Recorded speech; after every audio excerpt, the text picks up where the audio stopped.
Okay, this one's a little complicated. Clackamas County appoints James Rhodes interim sheriff, and I'm going to give it a -1 for to the county commissioners for bad process. Yeah. So basically, the current sheriff retired, Angela, or she announced her retirement, Angela Brandenburg, 3 months before the election, and appointed an interim sheriff, which is Jesse Ashby, one of her under sheriffs.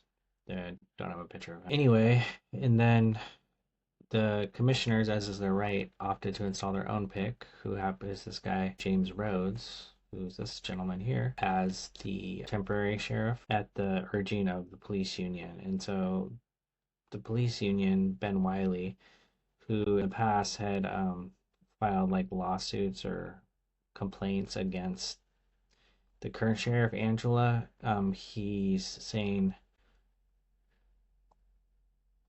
that there was like an urgent need to appoint someone quickly. He says, we need someone who's completely familiar with the ins and outs of the sheriff's budget, will tell the board the truth about what's actually happening in the department. But the guy that they appointed hasn't been in the department for 5 years. He retired 5 years ago. So they're bringing him back, this guy. And it's not to say that he won't be a good sheriff. You're just giving him an advantage because now he's the incumbent running um, in the fall election.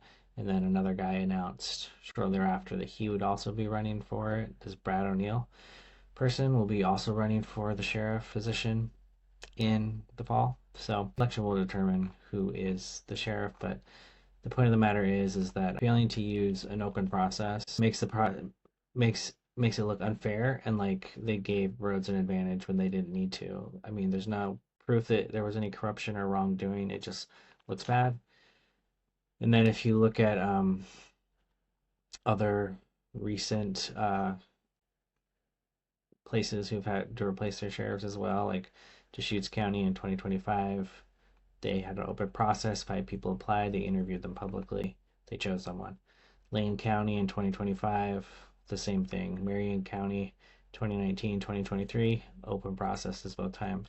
So, I mean, it definitely happens when sheriffs retire midterm, but typically you interview people and have an open process and not just do whatever the police union says is some urgent need to get someone in the spot. When they had someone in the spot, the interim person that was put in there, Jesse. So he could have just done the role while they did the interviews. But yeah, I think there's probably like a lot of hidden things that I don't know and that the article doesn't report. I think there's a lot of bad blood between Angela Brandenburg and the union president. So yeah, and at the end of the article, they talk about how the person who was appointed, this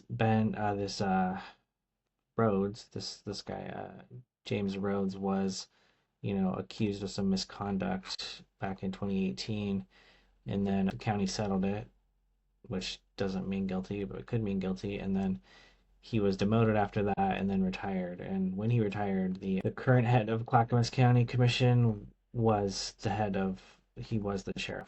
The Craig Roberts, he was the sheriff at the time when that guy was demoted and then retired. And he's the only person who didn't vote yes on this, on approving him. So yeah, -1 for an opaque process and the appearance of something not transparent, but I don't know all the facts, and the facts aren't super clear. So